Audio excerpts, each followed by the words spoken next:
Chapter 3 follows a similar design philosophy as Chapter 2, where you need to defeat the initial wave of enemies who are rushing at your party, trying to destroy you from both sides, and then you can take your time clearing out the top section. There are some minor differences that I'll talk about in a little bit, so if you're curious, hold on a moment for that. But first, I just want to say that this chapter is extremely difficult, and it's interesting how Chapters 2 and 5 are often noted as being run killers, but I honestly think that a lot of people, even if they somehow manage to power through Chapter 2, can easily get stuck on Chapter 3. It's a little less true on Lunatic mode, but definitely on Lunatic Plus. And that's for one major reason. See, the early chapters in Lunatic Plus function as a bit of a tutorial, slowly unveiling new and difficult game mechanics one at a time and challenging the players to come up with new strategies. Well, this chapter marks the introduction of 3 of the most notorious skills. Aegis Plus and Pavis Plus honestly are often overlooked as some of the most dangerous and annoying skills in Lunatic Plus game mode. These 2 are my personal choice for my least favorite skills, and while they do add something interesting to the mode, forcing you to choose physical or magical attacking units, I wish they had waited until around Chapter 9 to introduce these skills, because this early in the game, you have no way to play around them. If an enemy rolls Aegis or Pavis Plus and you needed to kill that enemy, you simply need to reset. There's almost no counter strategy against some specific enemies this early in the game. And to make matters worse, the 3rd dangerous and deadly skill is counter. Now this one is a lot more notorious, and the main reason why many people hate this game mode so much.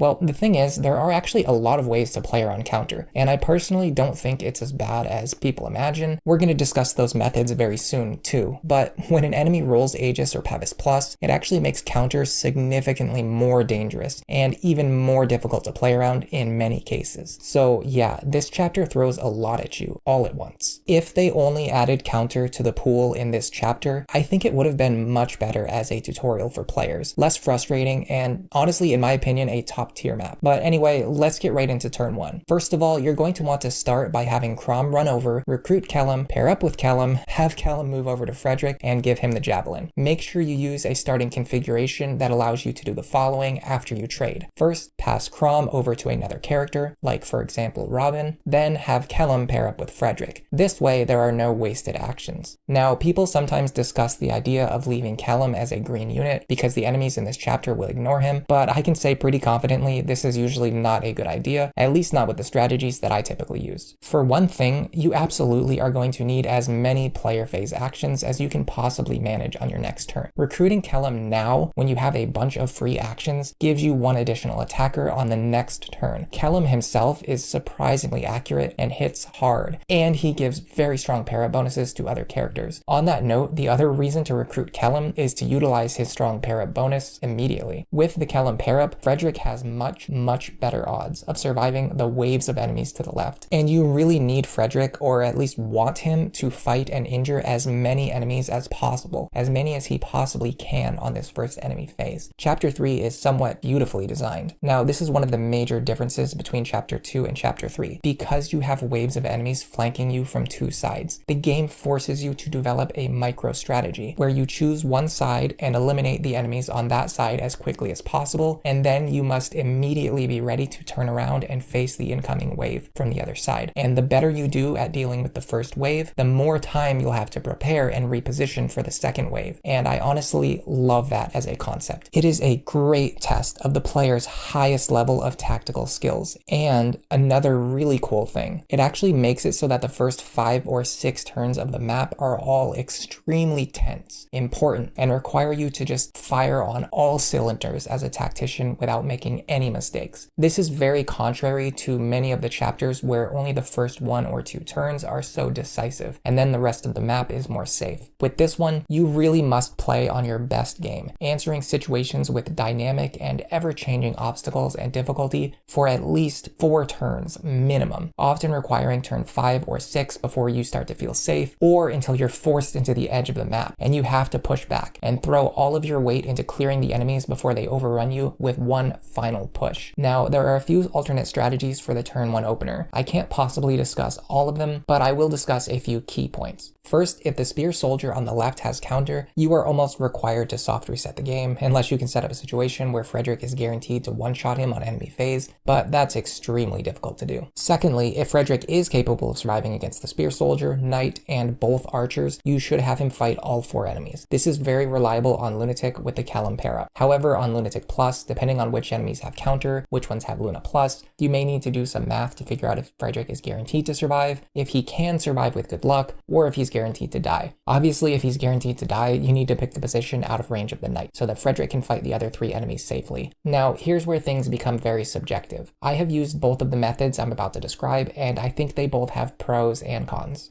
So the Kellam pair-up we discussed already will give Frederick more defense, so that he's more likely to survive this turn 1 enemy phase. And this leads to fairly reliable outcomes, even on Lunatic Plus. Although in many cases on Lunatic Plus, you're very often going to need to keep him out of range of the knight, just because it's very rare to get the exact combination of enemy skills that lets Frederick survive all 4 enemies. Although it would be nice if he could, that's more of a Lunatic thing. Now, the alternate strategy is to use Chrom instead of Kellam as your Frederick pair-up. Your Frederick will have a lot less defensive bulk, and if the enemies all hit him, especially if they have Luna Plus, he will most likely die. But if you gamble on the fact that he could dodge 1 or more enemy attacks, and especially if Frederick has a good C support with Chrom already, you're more likely to get dual strikes, and more likely to deal damage to the enemies on enemy phase 1, which can really accelerate your offense on the next turn. It's even better if you can dual strike the knight with the rapier. If you have a particularly strong Frederick and Chrom, you might even be able to have Frederick sweep multiple enemies before turn 2 even arrives. Although it does require a bit of luck, these best case scenario outcomes can often make the rest of the chapter much easier. It's that front-loaded risk we were talking about before, but at this point it's no longer a 0 or 100 risk, it's more of like a wide range of varying outcomes,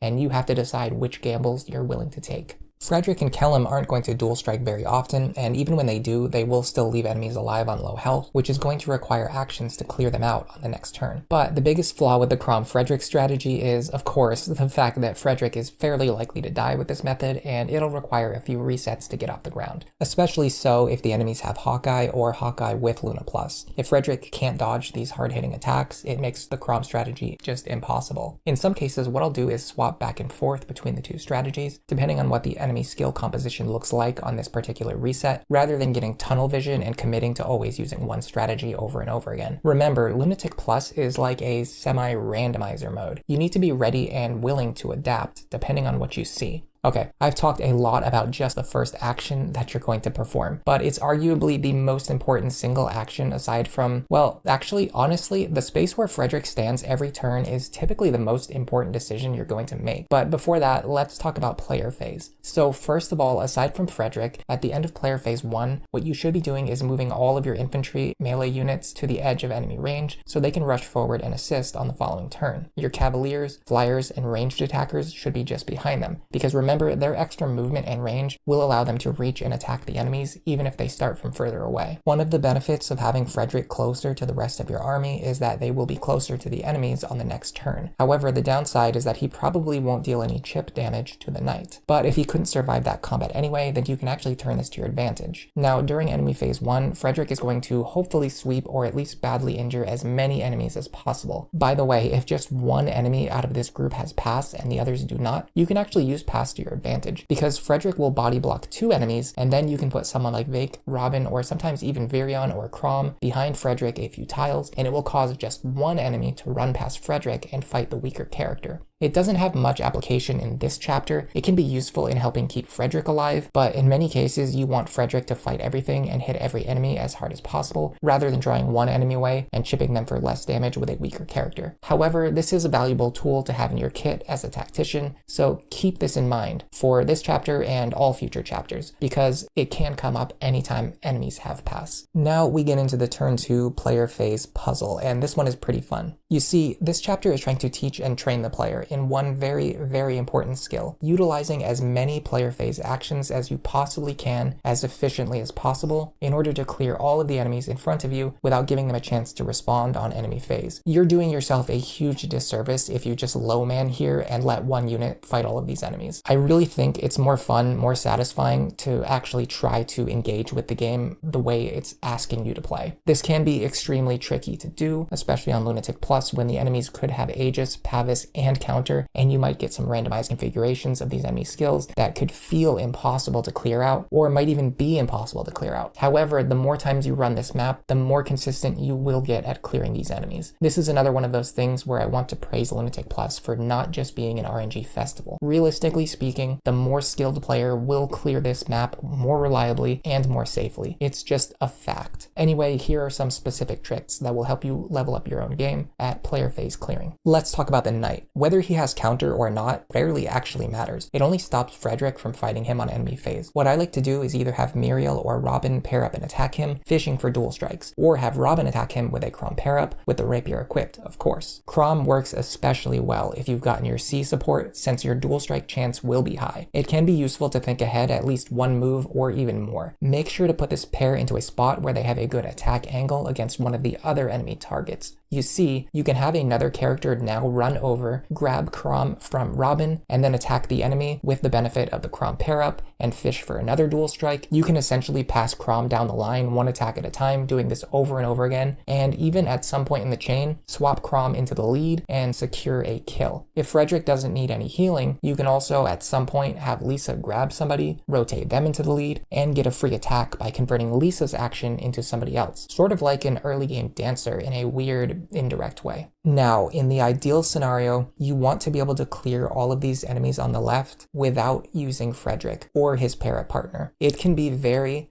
difficult to do this, and it's absolutely worth playing out attempts where you end up needing to have Frederick remove one enemy. However, if you can push yourself to the limit, go plus ultra, and sweep all of these injured enemies with your bench squad, this frees up Frederick for an extremely powerful and significant maneuver. You can put him in range of just the soldier and the archer on the right, or put him in the range of the soldier, archer, and knight, depending on what he can survive. With the javelin equipped, this will allow Frederick to start chipping down the incoming second enemy group as early as player phase 2. This will give you an entire additional free turn to chip down these enemies while retreating before you get pushed into the wall, and that can often mean the difference between a failed attempt and a successful attempt. Having said that, it's pretty tough to pull off the turn 2 sweep on Lunatic Plus consistently, and I've beaten this map many times even when I was one turn behind, or sometimes even 2 turns behind. So don't give up immediately and keep resetting for the perfect RNG, just play out any attempt that seems like it could potentially win, because you never know what will happen. A lucky dual strike, dual guard, dodge, or crit can make the impossible possible, and it feels so awesome and fun when that happens. At least if you're like me and you enjoy seeing these high variance characters pull out a clutch victory from the jaws of defeat.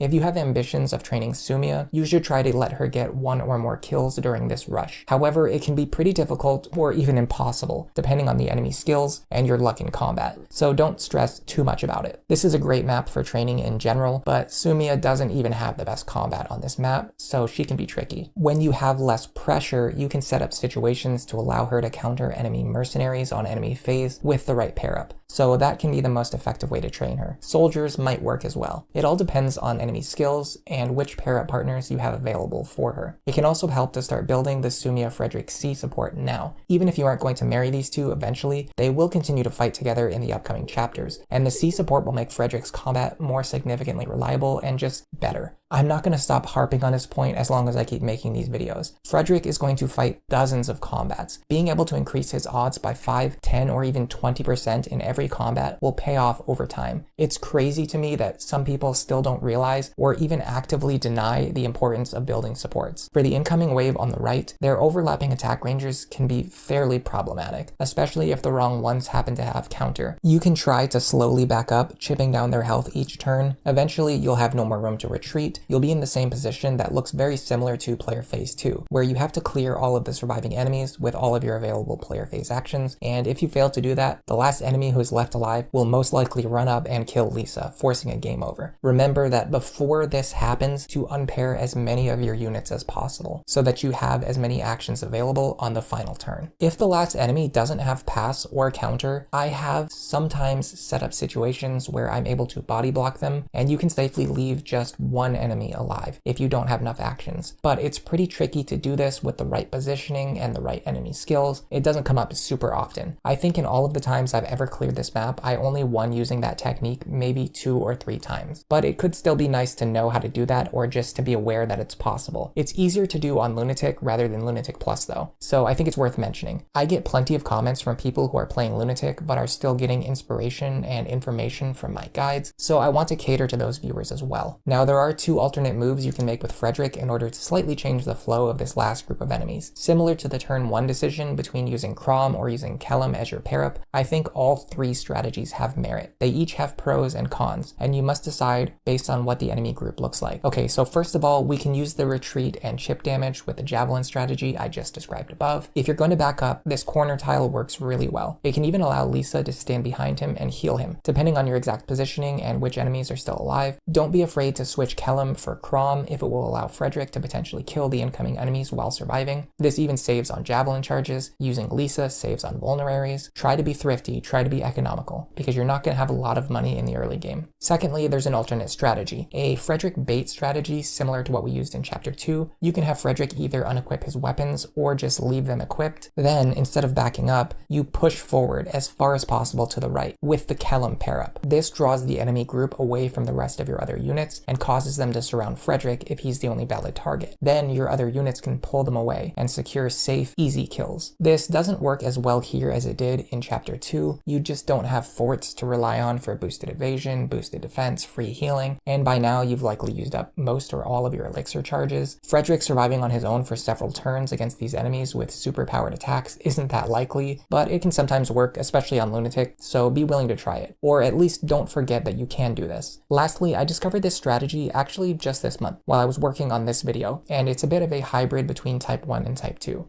Instead of backing up as much as possible, what you can do is move Frederick to this position right here. See, this is one of the most important squares in this entire map. I talked about how Frederick's exact tile he stands on can often be a monumental decision, and it is certainly the case here. You see, in this position we have 3 benefits. Number 1, Frederick can counter several enemies here, usually more than 2. At the corner, you're only going to counter the spear soldier and the archer, but standing here, you can usually counter exactly 3 enemies. Number 2, because Frederick is a bit further forward, it causes the enemies to crowd into a place that is a little bit further away from the rest of your army, and this gives you a little bit more breathing room on positioning your other units before the final sweep. And number 3, this splits the enemies up in such a way that allows for an anchoring strategy. I've put my defense Robin here on this forest with either a Chrom, Kellam, Vaike, or Virion pair-up. I think Sully or Stall could even work. It's really going to depend on what your team looks like. But this causes the enemy to run over and attack Robin instead of attacking Frederick, and it drastically increases Frederick's odds of surviving in the forward position. You also save on javelin charges by just using a cheap fire tome, and you pull away 1 or 2 injured enemies away from Frederick. It's sort of like the Frederick bait strategy, but without wasting a single turn or action, you immediately transition into pulling enemies away from Fred while having him crowd away from the rest of your army. If you can find a way to make this work with your current units and your current position, I suggest going for it, because even after only using this a couple of times, I noticed that it increased my consistency by a lot, even after just recently discovering it. When I streamed chapter 3, I hadn't figured this out yet, so it's not going to be in the VOD from the stream, but I am going to include footage from my off-stream recordings where I utilize this tech, so you've probably already been watching me do that. Okay, the next thing that'll happen is your units will eventually get pushed into the left wall, and either the enemies are going to overwhelm you and force a game over, or on the very last turn, you stand your ground,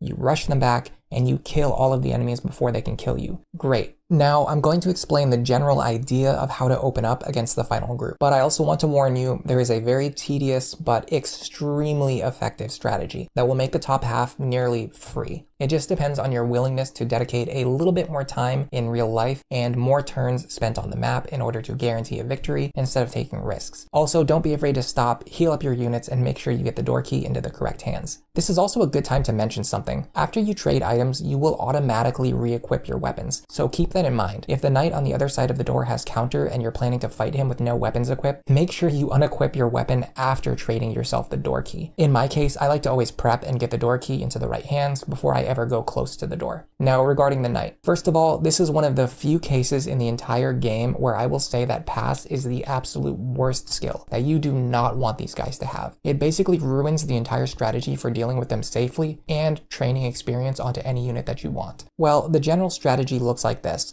Have Frederick open the door with no weapon equipped, then have someone like Robin or Muriel shoot the enemy from behind Frederick, chipping them down until they're low on health. Then use a Vaike pair up to give the kill to whoever you want. With Vaike's bonus, pretty much any character, even Sumia, should be able to deal a little bit of damage to the knight and finish him off. If the knight has pass, you need to slowly back up 4 spaces each turn after opening the door, and you must fight him on enemy phase without being able to body block him, which means that you can't really train Muriel safely. Alternately, if you block all of the tiles behind Frederick, the knight, even though he has pass, he won't have any spaces to move on to, so Muriel will still be safe. This is really only a consideration if you're planning to train Muriel, but she is a good unit and this chapter is the best place to train her. You can also give the kills and the experience from these knights to Vaike, Sumia, Robin, Chrom, seriously whoever you want. You can even have Vaike stand in the doorway instead of Frederick with an axe equipped. If you're one of those people who really wants to use stall, you could even give him these kills. Now let's talk about reliability and tedium. In order to make this map as reliable as possible, what you can do is start here on the left, as I've been doing, clear out the knight on this side, then back off, heal, send your entire army slowly across the map to the right-hand side. This is obviously not the play for low turn count or expected turn count minded players, but that kind of playstyle, to be frank and completely honest, doesn't even cross my mind ever when developing strategies, so I can't offer any insight into that perspective on strategies that I don't personally use or care about. What I can tell you is that if both of these knights are alive and you start by baiting the enemies only on the left side, what's going to happen is that the overlapping enemy attack ranges and the enemy groups having different amounts of movement will eventually cause problems and can potentially make the map more dangerous than it needs to be. Okay, well, either way you do it, the next part is roughly the same. I'll assume you cleared out both knights, but this general idea works even if you start clearing only one side. However, if you're going to clear only one side, I recommend starting on the right because of the hammer, because you want to get rid of him as soon as possible before the enemies start to cluster together. Now, starting from the right side, after this knight has been dealt with, you need to check this mercenary. Let's assume he has counter because that's the worst case scenario, and I want to talk about one of the main ways to play around counter, and that is either by one-shotting enemies or checking the math and making sure that you never kill yourself between the damage you take from the enemy and the damage you deal with counter. So if Frederick has the silver lance and he can one-shot this merc, you can have him wait in range and kill the enemy. It's honestly a good idea to do this anyway, to get rid of him, but between varying stat gains, potential Pavis Plus, and who knows what else, it might be impossible. So if you can't one-shot him, you need to do some math. Don't forget that the Kellam pair-up is really strong for playing around counter. Let's say with a Vaike pair-up, you hit an enemy for 25 damage. You take 25 back from counter, and then the enemy hits you for 10. You've just taken 35 damage and killed yourself. With the Kellam pair-up, in the same situation, you'd hit the enemy for 23 damage, take 23 from counter, and then the enemy hits you for only 7. You've only taken 30 damage here. Defense-weighted pair-ups give you a better margin for playing around counter, which is why Kellam is even better in Lunatic Plus than standard Lunatic. These are hypothetical but very realistic numbers, and Frederick will usually have around 31 to 34 HP at this time, so it is a solid example of where Kellam shines as a partner. By the way, if you cleared out the knights on both sides, the enemy attack ranges will almost never overlap. You can back up through this choke point, and then as long as there are no overlapping ranges, you can keep backing up every turn and fight the enemies on enemy phase one at a time, and essentially just loop all the way around the bottom of the map, the left, the top, back to the right, as long as you need to, in order to safely fight and train whoever you want. The guy with the hammer is the biggest problem, and starting on the right allows you to face off against him while he's not in range of any archers, as long as you get rid of the archer before him. Since Frederick can't reliably deal with him, especially depending on which skills he gets, I often use Robin or Chrom for this enemy. Feel free to use whichever units you want to train during this section of the map. You can easily give kills to Vaike, Muriel, Sumia, Kellam, or anyone else as desired.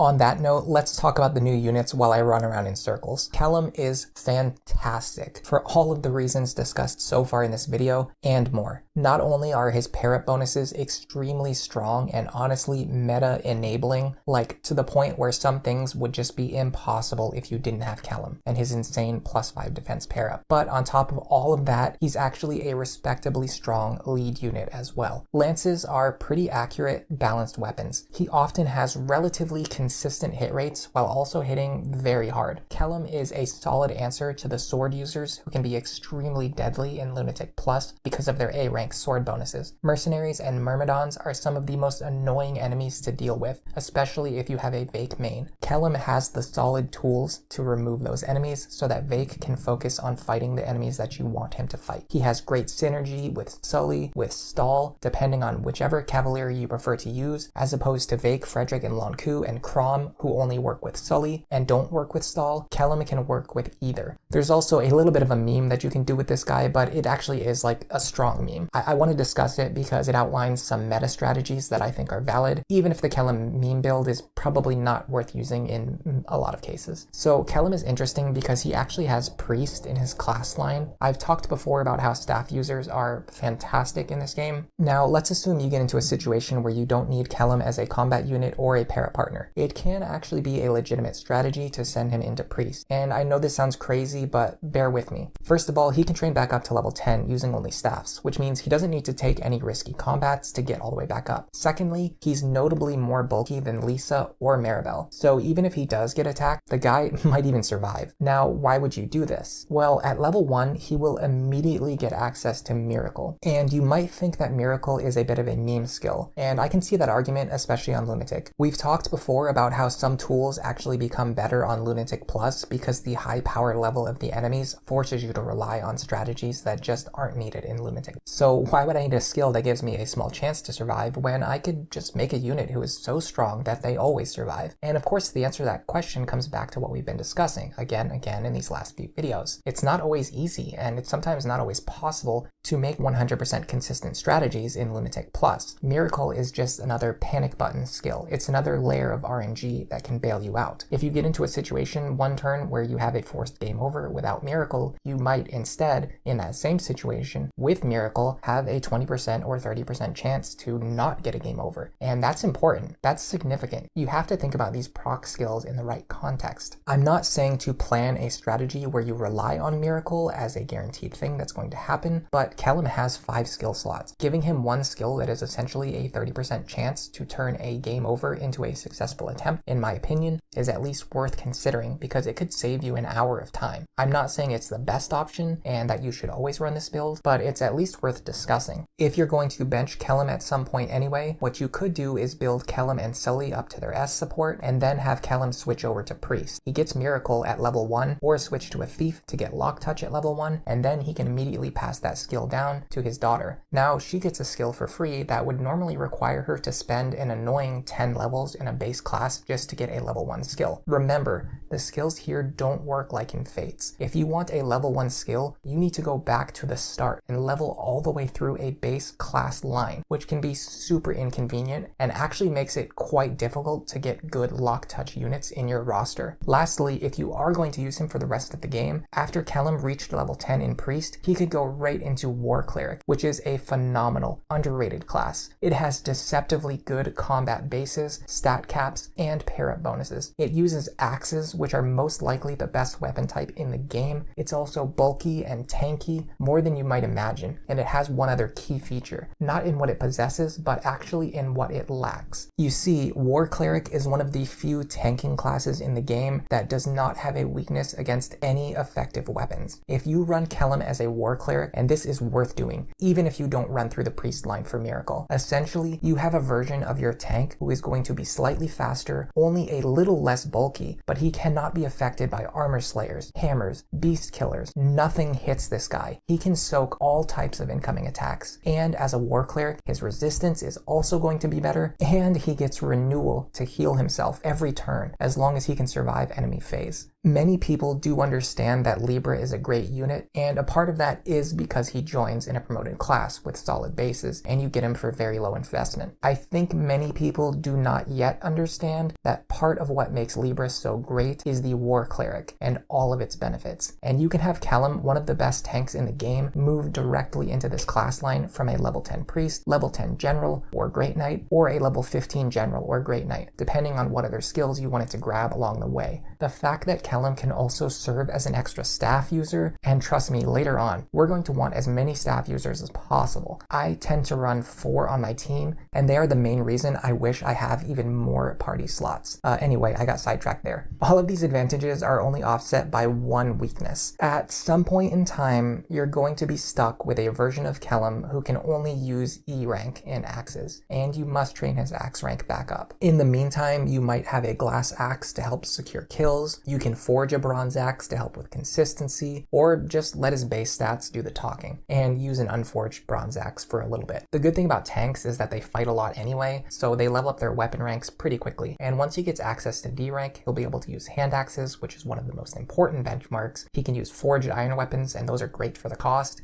C rank also deserves a mention because it gives access to the killer axe, which is almost as good as the silver axe, crazy enough, but it requires far less investment to use. It can lead to high impact, high variance outcomes on your lucky turns. Of course, because killer weapons are expensive, once you get to B rank, you're probably going to want to be using him with the silver axe. But anyway, in conclusion, Kellam is a really great unit, and there are several valid ways to utilize this guy. As a pair-up bot, as a lead unit, even switching him into a supporting role, he can still shine for the entire game. And don't be afraid to just stick with his default class line and promote him right into Great Knight, because when he gets Dual Guard Plus, combined with his high defense and solid pair-up bonuses, he will provide insane survivability to his S-rank support partner, as well as boosting his own survivability. It's somewhat ironic that this guy's whole character gimmick is seeming invisible to others and being overlooked, because if you overlook this unit, you are really missing out. Sumia, we're probably going to talk about her more at length in the upcoming chapters, but in my opinion, she is one of the most economical units in the game. She is difficult to train, especially difficult to get off the ground. However, one of her strengths is that almost nothing doubles her naturally, and this allows her to use a defense or strength pair-up instead of needing a speed pair-up. And her accuracy is often very reliable, so setting up chip damage and even kills for Sumia usually comes with virtually no risk. This is a stark contrast to what we discussed with Vaike in the previous chapter, where I personally don't like how allowing him to get a boss kill or even a basic enemy kill can be an 84% hit nightmare gamble. I don't think that Sumia is the only option for a Chrom pair-up. However, as someone who normally runs Mail Robin for several reasons, I think Sumia is the best option, and it's not even really close. The others all have valid use cases, especially in a grinding context, but the power of the Chrom Sumia dynamic in no grind is very convincing, and I think it offsets the pain of needing to train her, which is not even that painful because her hit rate is very reliable. Even in the worst case scenario, even if you don't train her, it still gives Chrom and several of your other units access to a flying utility bot, and will give Lucina access to the Pegasus line if you wanted her to have that. Now, there is one strategy you can do with Sumia, and I do personally favor this, but it truly requires going all in on Sumia and making your entire early game about her. You need to get her up to level 10 at the Desert chapter, immediately promote her with the first Master Seal, and then use the paralogs and remaining chapters to get Sumia to level 15 Dark Flyer. If you can manage your experience and train Sumia well, this can yield very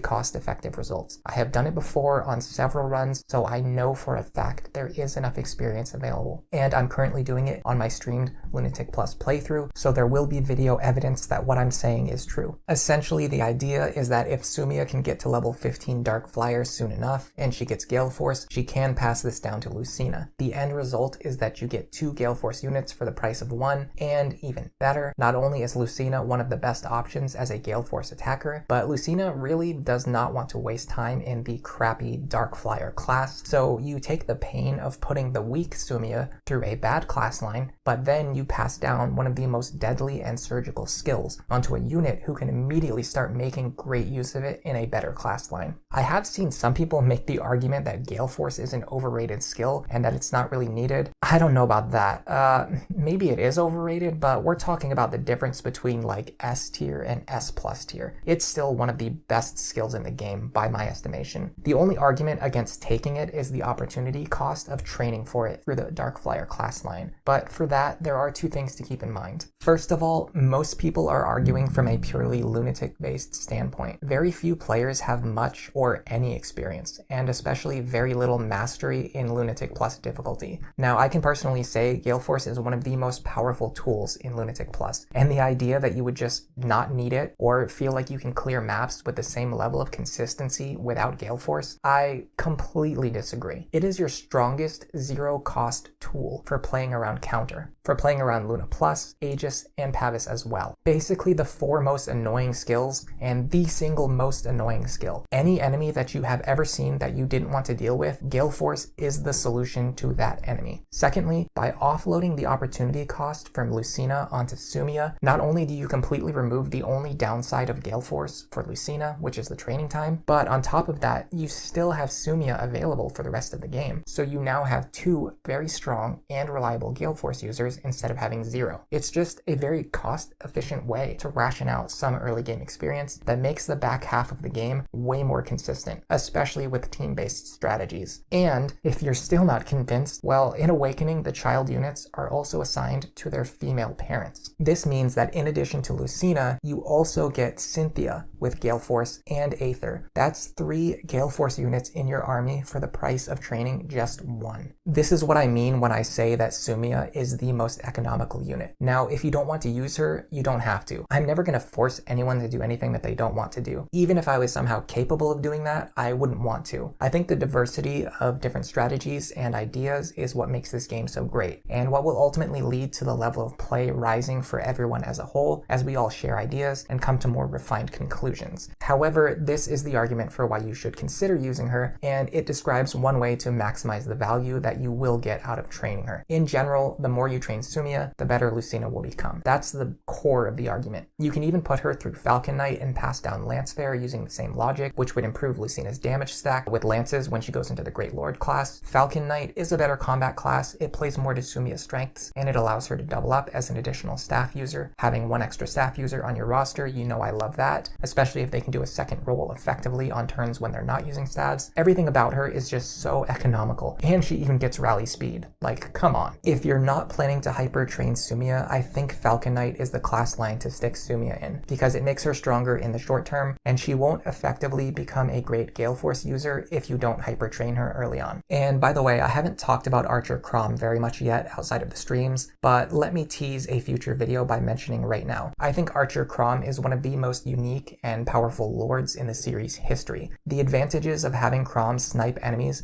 with unbelievably reliable dual strikes every turn is just great. You can do it twice a turn, you can do it 4 times a turn. In the ideal scenario, in the most extreme case, Sumia and Chrom together could dual strike 8 times per turn. Maybe even more. If you think Sumia has problems with securing kills to proc Galeforce, or if you think that she's offensively weak, you have to remember this game does not take place in a spreadsheet. Sumia's personal combat stats on her own are barely relevant because she's always going to be fighting together with someone else, not just her pair-up partner, but also the rest of your army.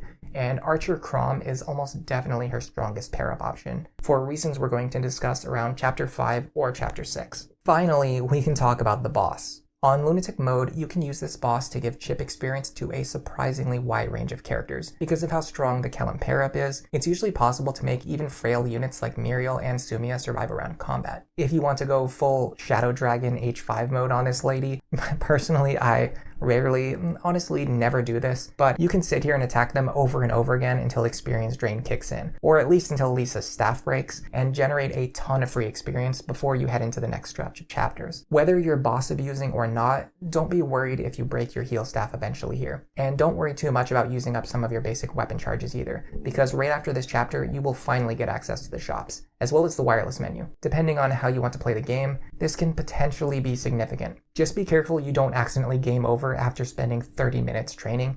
That would be a feels bad moment, and unlike Shadow Dragon, there is no save point on this map to utilize. On Lunatic Plus, training against this boss can be a little bit more dubious. If they get Luna Plus, very few characters will be able to survive. If they get Counter, it's a little bit harder to secure the kill. You might need to rely on Frederick. And the thrown healing can be absolutely nasty when combined with Aegis Plus and Pavis Plus. Do remember, one way you can play around Aegis and Pavis is with dual strikes. So in the absolute worst case scenario, you could do something like this. Robin with a para partner, our savior, the plus defense Robin, will most likely survive no matter what. Though obviously you need to check to make sure that's actually true. They can probably chip the boss down even if they have Aegis Plus, or you can move into melee and use a sword, maybe build your sword rank for a little while. The versatility of Robin allows them to play around either defensive skill. Although not both, nobody can do that. Your goal here is to bait in dual strikes from Muriel, Frederick, Vaike, or Chrom. The damage from the dual strike will not be cut in half by Aegis or Pavis, and that's very important for chipping bosses or even just killing enemies in other chapters. So do remember this. The damage from a tome, from the hammer, from the rapier, or just Frederick hitting like a truck can be used to secure the kill on this boss, or just chip them down. And eventually, when their health is low enough, you can give the kill to whoever you want. Keep in mind that even if the experience drain has started to kick in, even if it brought the experience down to 0, you do actually still get experience when you kill the boss, and you do get the benefits of boss experience. So you want to give it to somebody who's going to benefit from this boosted experience. On that note, here's something pretty interesting. Because of the way that the experience formula works, if a character is rated at 99 experience, let's say they're level 4, the game is going to give them a lot of experience as if they were a level 4 character. But because the bar immediately rolls over into their level 5 meter, most of that experience actually goes towards their level 5 to level 6 gain. It's a very minor optimization, but it's kind of cool, so I just wanted to mention it. You could technically optimize experience routing and gains by securing kills when your experience bar is closer to being full, but the chaos of Lunatic Plus makes this not super reliable. Maybe some Lunatic routes could make use of this knowledge, and I was experimenting with it recently on my challenge run where I'm not using Frederick on Lunatic. Anyway, back to the boss. Typically, I like to give this kill to Sumia if at all possible, but it can be difficult to set that up. And if you're not a fan of her as a unit, obviously you're going to want to give it to someone else. There is a strong argument for training Vaike as much as possible on this map and then giving him the boss kill. If you're going to use him for the rest of the game, that's a good idea. And the same argument applies to Muriel. You could actually reasonably train Muriel and Vaike both on this map because it's so good for training. If you're going to do that, you need to start right here though. So try to make them fight enemies who are close to their own level or above their own level to maximize experience gain. Now, with regards to the wireless menu, first of all, in order to unlock Lunatic Plus, you need to have beaten Lunatic mode. Therefore, in my opinion, Lunatic Plus is balanced around having the following items: Glass Sword, Second Seal, Orsin's Hatchet, Seed of Trust, and the Levin Sword. You will always have these 5 items on any Lunatic Plus playthrough, and I think you're doing yourself a disservice if you refuse to take them just out of pride. Anything after that is more up in the air. You can decide for yourself what you're comfortable with taking. I don't like taking the bonus box rewards. They're essentially free, overpowered weapons that you can grab on any playthrough, and they don't have a lot to do with your chosen difficulty. Also, there's a thing you can do where you use Spot Pass to summon characters to the map who can sell you basically any weapon that you want, which allows you to get infinite hand axes, javelins, and even super strong brave weapons this early in the game. Personally, I do not like using either of these tools. I don't like the bonus box. I don't like Spot Pass. I think they make the resource management game a lot less fun for me personally because they skip over the tools that the game wants you to have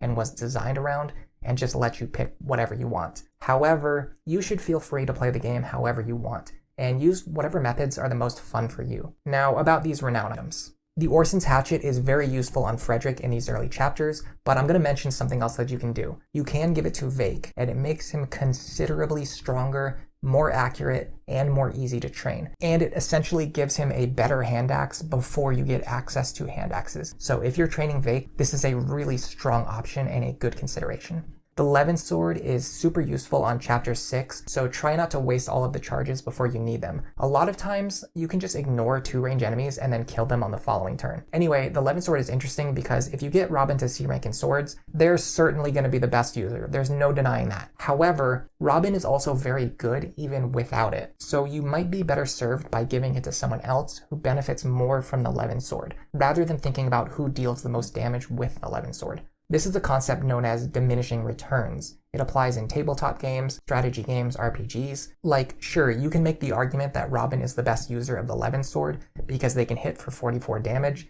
and that's cool, but if the enemy only has 30 HP, then you're wasting 14 damage, and someone else might actually be able to make better use of the Levin Sword's 2-range. Despite their lower magic stats, just being able to access 2-range chip and enemy phase it benefits Chrom and Lon'qu so much. My personal preference is to go with Archer Chrom, keep Robin on tomes, and give the Levin Sword to Lon'qu. Now you have 3 ranged attackers instead of just 1 with Robin. But having Chrom, Robin, or Lon'qu hold the sword, depending on who needs it at that exact moment, is obviously the most adaptable and most flexible option. Glass weapons I love in this game because they're E rank, which means anybody can use them, especially after doing a class swap. Glass sword can be useful for securing kills in these upcoming chapters, and don't be afraid to use this thing, because oftentimes if you're too cautious, you'll never end up actually using it until it's too late. 3 charges are going to break pretty fast, but you'd be surprised at how often I end up hoarding this thing and then I still end up having 3 charges by the mid game, and then at that point I'm just using silver weapons anyway. Seriously, if you see your shot, just take it. There is a beast killer and an energy drop that you're going to typically unlock at some point in the upcoming chapters, right around the time when the beast killer is actually useful and relevant. Just take them if you want. Nobody is going to be looking over your shoulder and telling you that your run is invalid, especially given that the Renown system wants you to have these items at these specific times. With regards to the second seal, I'm not the hugest fan of second seals in this game, unless you really know what you're doing and you have a specific plan in mind. In a no grind context,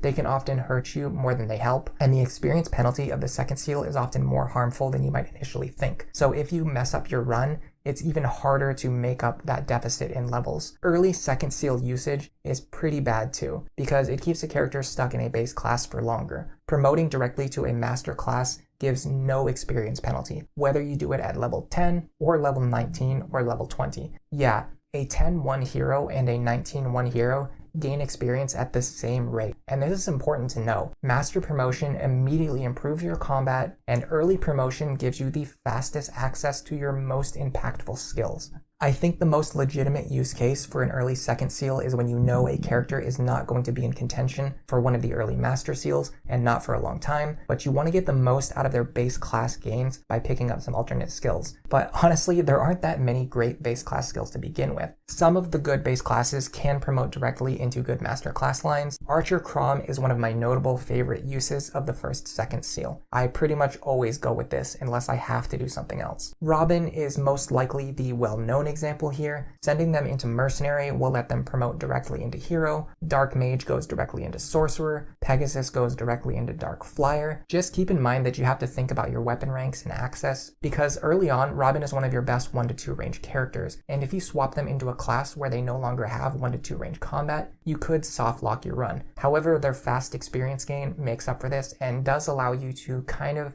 put Robin into a base class that is going to let them get into a master class that you want instead of being stuck in Grandmaster. All of this becomes less of a problem if you allow grinding, but that argument is true for everything, so I don't feel like I need to keep bringing it up every single time I criticize a certain class, item, or build. The next chapter is, thankfully, a nice break from the insane difficulty we've seen so far. I honestly think Chapter 4 is the first one in this game that feels like a breath of fresh air. However, it's not completely free, especially with dangerous Lunatic Plus skills in play. So if you're looking forward to the next guide, make sure you subscribe. And for now, enjoy the rest of your day.